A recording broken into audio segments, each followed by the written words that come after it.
All right, thanks everyone for reading through those disclosures. As I said, my name is Natalie Beckett, and I will be your moderator this afternoon for another one of Avant-Garde's free educational webinars. This afternoon, we are happy to host Wendy Kirkland. She is back with us, and she is going to be talking about broadening your options trading horizon. Wendy's been doing options education for years now, and we're happy to have her hosting one of our webinars. Wendy, are you with us? I'm here. Hi, we're happy to have you this afternoon. Thanks for coming on. Thank you so much. I appreciate being here. Yes, we're very excited. We have a lot of you guys signed up to watch and listen today, so we're very pumped. I'm going to go ahead and give Wendy control so she can go ahead and pull up her presentation. While I'm doing that, those of you guys in the room and listening, if you have any questions during Wendy's presentation, please put those questions in the Q&A or the chat box, and I will field those questions over to Wendy at the end of her presentation, time permitting. Okay. Wendy, I can see your screen, and there's your presentation. Looks great. All right, ready when you are. Take it away. Thank you very much. I appreciate all of you showing up tonight. It means that you're invested in your trading future. I hope I'll be able to share some information with you that will be able to help you no matter what strategy that you are trading at the moment. That my specialty is option trading, yet a lot of what I'm going to be talking about will help no matter what you trade, whether it's Forex or futures or buying stocks outright. For those of you who do not know me, I'm a full-time trader. I administer a number of advisories, and I have written a series of strategy books. That Option Trading in your Spare Time was my first book. It was kind of geared toward women, but a great many men also read it, except that it has a super pink cover, and I imagine that they put some kind of covering over the top of it. But I've also written a number of strategy books, and a lot of those cycle around a pattern called the P3 pattern, P3 squeezes. So we're going to talk just a little bit about that toward the end, but we're also just going to be looking at some very, very general information that, as far as the stock market is concerned, we all kind of come to it by different paths. And I thought maybe I'd share my story as to how I came. That some of us have family involvement, or it's our education or profession, but many of us come because of financial need. And that was my situation, that my husband and I ran and owned and operated a gift shop in Asheville, North Carolina. And he was a decoy duck carver, and I did paintings of my own, but also painted his wildlife carvings, very realistic carvings.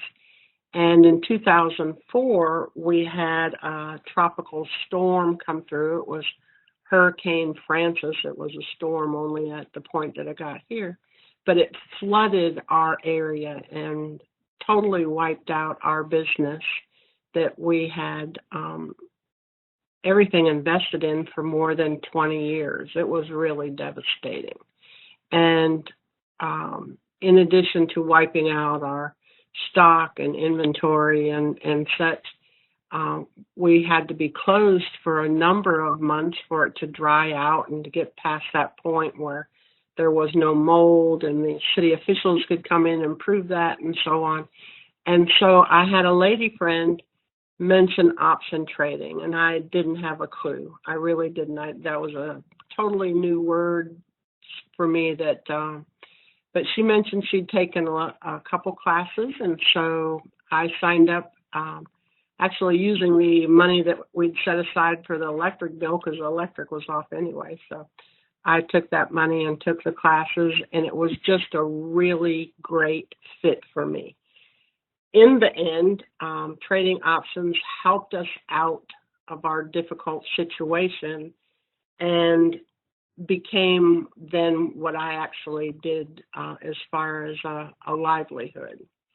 That what initially started off as my personal goal to achieve financial independence ended up growing and becoming a point where I was so thankful and so excited to be able to help share with other people that I ended up writing the books and the strategy books and doing newsletters and coaching and that type of thing. But I just knew that if I, who was a person without any financial background, who was an artist, that was my thing, was doing art, could learn this, then anybody could.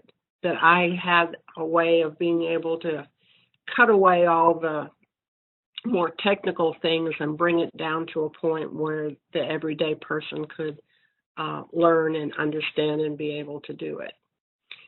So I have to do the same disclaimer, that any kind of risk there is, or any kind of trading, there is risk involved. And the main thing is to do not trade with money you can't afford to lose. Don't take the electric bill to trade.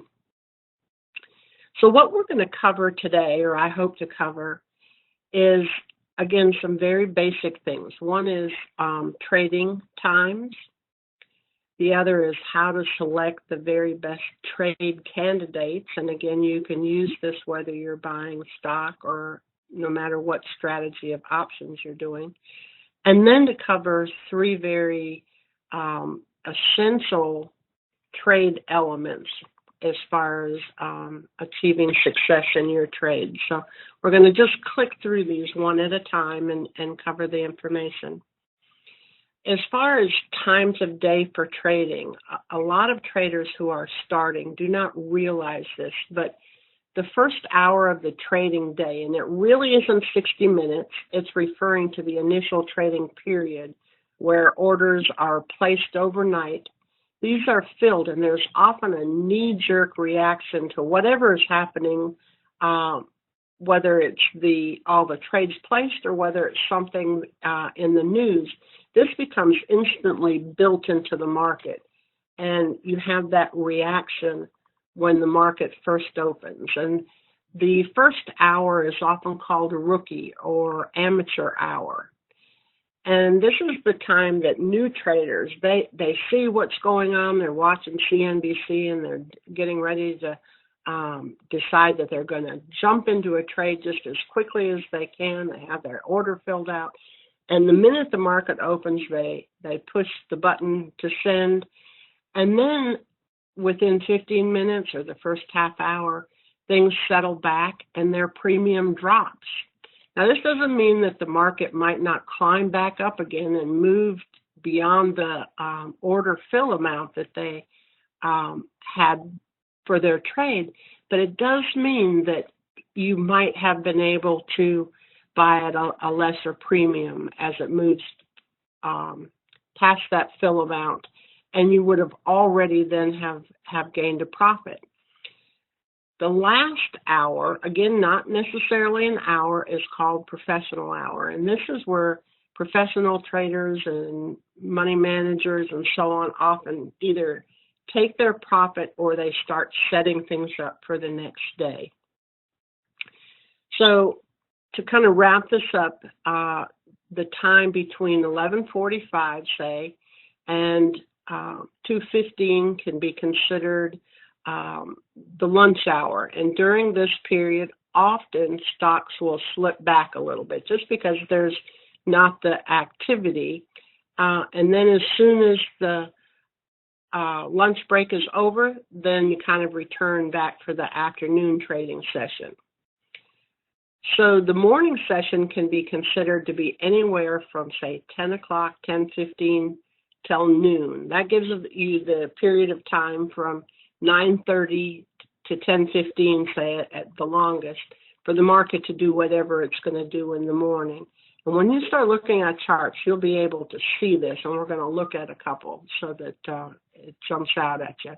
And then the afternoon session can be between, say, 1:30, 1:45 to 4 o'clock. And again, the minutes are not hard and fast periods, but once you start paying attention, you'll be able to pick this out intraday and be able to see these periods we're talking about. Now, people get kind of mixed up and they think, well, you have the amateur hour, that means that the market's going to go down during that period or whatever. It really has nothing to do, excuse me, whether the market is likely to go up or down. It's more that there's apt to be a transition during these periods. So here's a chart that kind of lays out what can happen. If we look here at the first candle on the last day here on the chart, you have a candle that went way up to the top of the wick, went as low as the bottom of the wick, and then that little tiny bar in the middle is where it closed. And so had you placed an order at the time that the market first opened, in all likelihood, you would have paid somewhere up here around $71.75. It would have popped way up there and then settled back around $71. So a better entry would have been after the market settled on the second candle, and what we're looking at here is a 30-minute chart. So you would have been able to get in somewhere around the $71, and then if it climbed back up here again toward the $71.75, you would have already made some profit by the time it got back up here toward where your entry would have been. Then it continued on up through the lunch period, and then in the afternoon it rolled over. We have some red candles. The afternoon session would have started about this third candle and dropped down and settled about at the place where the market opened, and then went flat and dropped a little further and ended up being at the lows from the previous day. So had you been, excuse me again, in a trade, this would have certainly, if you were trading a 30-minute chart, would have been a short trade, but you still could have made profit from the period of being in at 71 up to $72 or so before things started rolling over.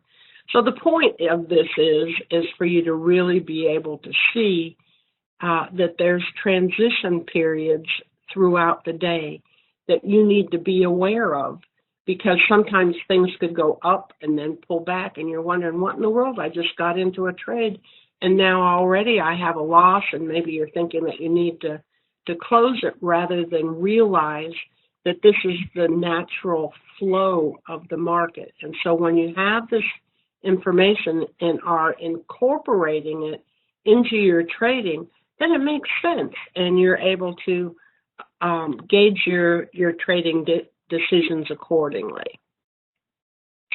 So the next item on our list is, I'm asked all the time, traders say, well, there's thousands of charts. How do you know which ones to start with? Where do you start?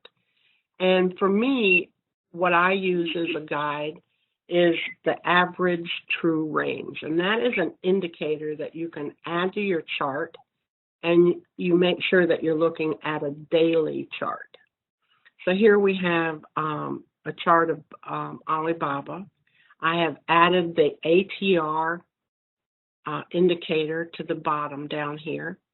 And what it is going to show me is what the average true range is, whether it goes up or down. And what I look for is an average true range of about 2%. And what that means to me, and why I'm looking for this, is it's going to have about a 2% move every single day, consistently, up or down, up or down. And I know that when I have that consistent a move, my weekly option expirations are apt to double. So the way that you look at this is the indicator is saying that its ATR is 6.55. So that's $6.55 on average that it moves. A 2%, and I can look up here and say $1.88 times 2 is $3.67. So that's a 2% move, and it moves almost double that. Not quite, but pretty close. And so that more than qualifies. So what you do is you start creating a list. And so one of the first ones might be Alibaba. Here's the second one. This is NVIDIA. Again, this is a more expensive stock, but there is plenty of them that are down in the $30, $40, $50 range that have high ATRs. So again, this particular one, its price is $241, and so 2% is $4.82. I look down here and I see the average true range is $10. So again, it's more than double. It's more like a 4% ATR than just a 2%. So NVIDIA would go on my list. I am sure there are scans out there that you could set a parameter of an ATR of 2% or greater, and it will spit out a number of stocks that would qualify, and then whatever else you might want as far as price, you could whittle your list down. So that is one of the very, very best ways to work with a list of, if I say quality stocks, I'm not really talking about the fundamentals of the company. I'm talking about the moves that the company has. So the next elements that we're going to look at here is trade essentials. And for the most successful option trades include three very specific aspects. One is to be recently overbought or oversold, to have a new confirmed trend reversal, and then to have given a clear trade entry signal. And so we're going to add some indicators to the chart that's going to give you this information. Again, utilizing these charts, what we're doing is looking at the equities price movement. We're not talking about a specific strategy. We're not talking about how to trade them. We're trying to find out the stocks that have the very best potential for a price move. So here's Lowe's, and what I have done is to add a CCI indicator. And a CCI indicator stands for Channel Commodity Index. That's what CCI stands for. And it is an oscillator in the same way that Williams %R or RSI, all of these oscillate between overbought, oversold. I sometimes call these the fins because they look to me like shark fins above or below the water. So the brown marks down here at the bottom are areas where it has been recently oversold. When it goes up to the top here and creates these green fins, it then is overbought. And you can just look down or look up here at the price chart and like look at this area right here where we're oversold, and you can see that that's the bottom. And because it's been recently oversold, the likelihood then as it crosses above the -100 line and moves up is the fact that price is going to move up and it's going to again swing back to being overbought. It can be overbought, it can be oversold for a while, but often when it starts making that move back up to the opposite, then it's going to swing back in the other direction. Just like moving down here from 100 says that it's going in a more bearish direction, and you can see that we dropped from being 108 down to 95. All right, so This works on various time frames. The first chart, I think, was a 30-minute chart. This is a daily. Again, you can see that it went here from being overbought, dropped down here to being oversold. And as it then creeps over minus 100 up toward the zero line again, it will start heading backwards into that overbought area. So the next element then is for trend reversal. And so I've added a second indicator here. This is the PPO, percentage price oscillator. If you don't have a PPO, MACD, they're very close, MACD.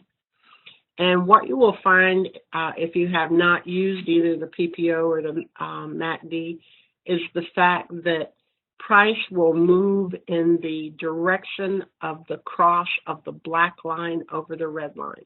So we can look back and see down here on the 6th of February, it crossed up. You can look up and see that price went up. Shortly thereafter on the 8th, you can see the PPO crossed down and price dropped down. And go again here on the 12th, see the PPO crossed up and price continued up. Then from there was some little wobbles back and forth, shallow crosses of the line, and eventually down here on the 20th, it crossed back down and price started to cross down. So this is giving us the kind of general trend direction. And if we go and know that it has been recently oversold and now is moving into a new trend direction, it is helping us to be able to zero in on the predicted price movement of the equity. So here's another one that we can use as a quick example, that if we look here on February 8th, rolled over, headed down, and that is exactly what was going on with price. Then on the 12th, crossed up, heading back up again. And the CCI is just a very quick visual to know that it was recently oversold. And when something's oversold, it's kind of like a pressure cooker that steam is building up and it needs to pop. And so the PPO helps give you confirmation of that trend direction. So what I am most known for all these years is way back in the beginning days, I discovered what I call the P3 pattern. And I discovered that you can have two indicators, and when you put them one on top of each other, it creates a pattern I call the squeeze. So here we have the PPO line squeezes down here toward the ADX line, and we're going to look at that in a second. But when these lines come close together, and then the PPO starts crossing up, price is going to go up. The elements are there for price to go up. Now, I don't need to show you another thing other than this little rudimentary drawing, and you're going to be able to pick this out on a chart. There they are. Right there, I did little circles around them. And you can see that you have the PPO drop way down. You have this ADX line that stands for Average Directional Index. And what ADX is, a lot of traders don't really understand it, but it is a strength line. And so when it is heading up, there's strength that has built in the direction. So as these lines are coming together, that means that strength was in the direction of this downward movement. Then when the lines squeeze together and the PPO crosses up, price is going to go up. Here's one that the lines came very, very close together. PPO crossed up, and you have this move upward. Again, you can look and see that often when these patterns form, we have had a condition where it has recently been oversold. And then as the lines start pushing away from each other, it is moving up and out of that oversold area and heading back up toward being overbought. Here's another example. And now I know at this point, it doesn't matter what chart you look at, you're going to be able to start picking out Wendy's P3 squeezes. That here's a place where it was very sharply oversold and moved up over the minus 100 line. Not too long after this started heading up, you have the PPO crossed up and over, the lines kind of pushing away from each other. So you could have had an entry right in here and then an exit. And this exit kind of came right as the PPO started rolling over and energy kind of shifting and changing out of that trade. So I have to tell you that all squeezes are not created equal. They can get started and then fizzle and then resqueeze. I will tell you that anytime you have a squeeze and the PPO crosses up, we can look at each one of these, that price is going to start going up. The PPO cross itself starts this upward movement, but in and of itself, it can only take it so far. Then you have to have the other elements within the trade to come in and support that move and take it up further. And that's what I teach you, is to be able to recognize these and to be able to jump in during the strength of the move. So here we actually had three, I called it here false starts, where you had the squeeze form, PPO crossed up, lines started pushing away from each other. You can say you had a little move up here, and then the PPO crossed back down. It reformed again, became oversold one more time. PPO barely crossed on this middle one. Then we had a tighter squeeze form. Again, here we are, we're oversold, had the lines cross up, got started one more time. Again, you can see that price moved up, but it just didn't have what it needed to continue. Reformed a fourth time. This time then when the PPO crossed up and the lines got going, it had what it needed to really be able to get going and take off, and eventually got to the point where then it was, again, creating highs and becoming overbought. So some traders will ask, well, is a P3 squeeze, is it a rare thing? Does it happen just once in a great while? But it isn't. It is truly very, very consistent, and you can pick them out on any equity or ETF or whatever. Anything that can be charted, they will show up.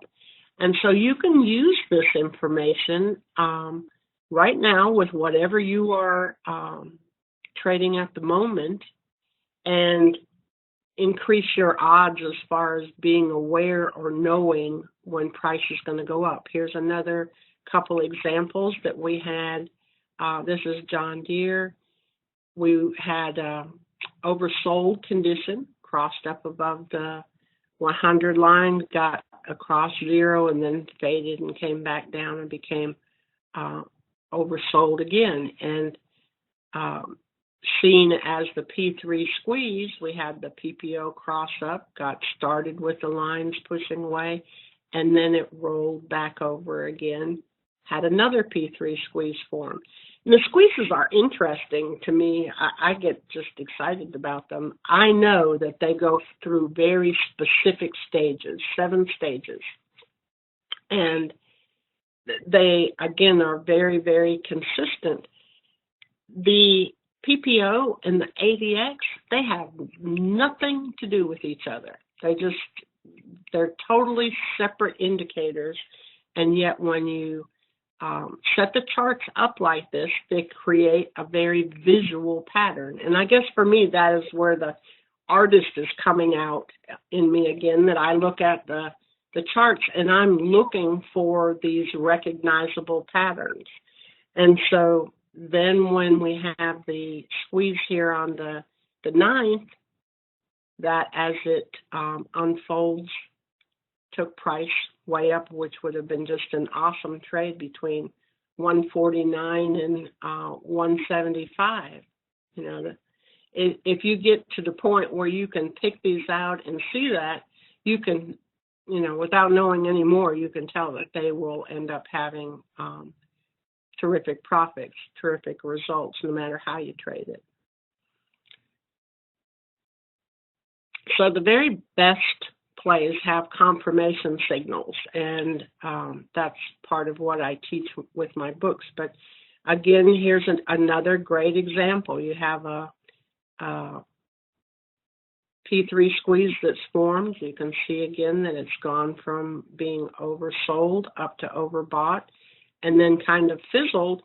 Again, the move, the cross of the PPO is going to take it up some amount. And then if it doesn't have the other elements come in and follow through, then it rolls over. Here we have it reformed on the 9th, PPO crossed up, and up it went.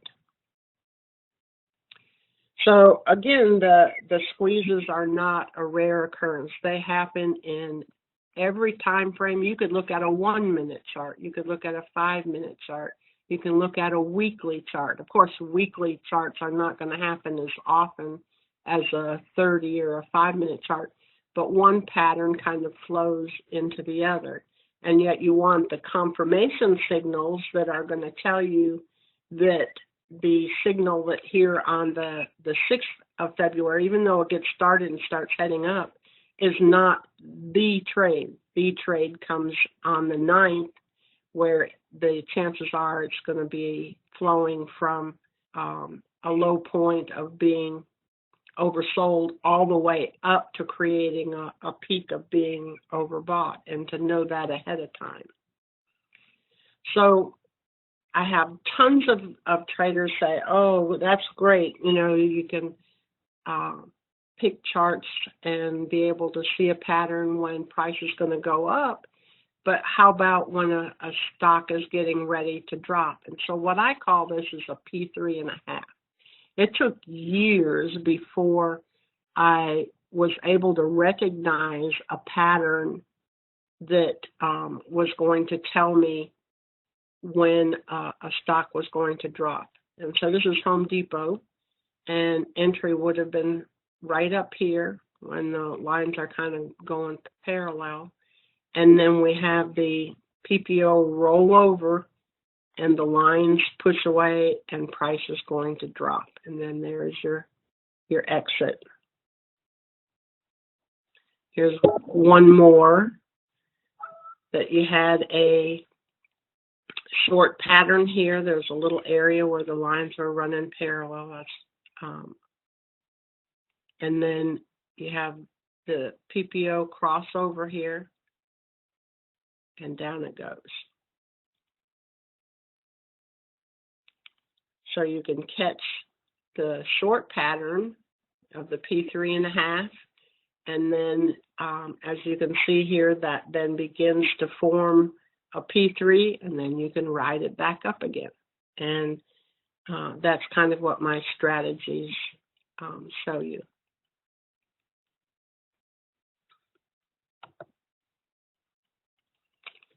Well. Yep. Did something Are happen? you finished? No, we're still here, Wendy. Well, my screen seems to be kind of stuck, and I think I was pretty much done anyway, except for my how to contact me. Oh, okay. All right, no problem. We run into technical difficulties sometimes. It happens, but luckily enough, you were close. There we are. There you go. Sometimes you have to go forward to go backwards. Yep, exactly. Exactly. I definitely can relate to that. Okay, you guys, take a look at Wendy's showing you guys right now how to contact her. That was a ton of really good information, so you definitely want to make sure to write this info down so that you can reach out if you have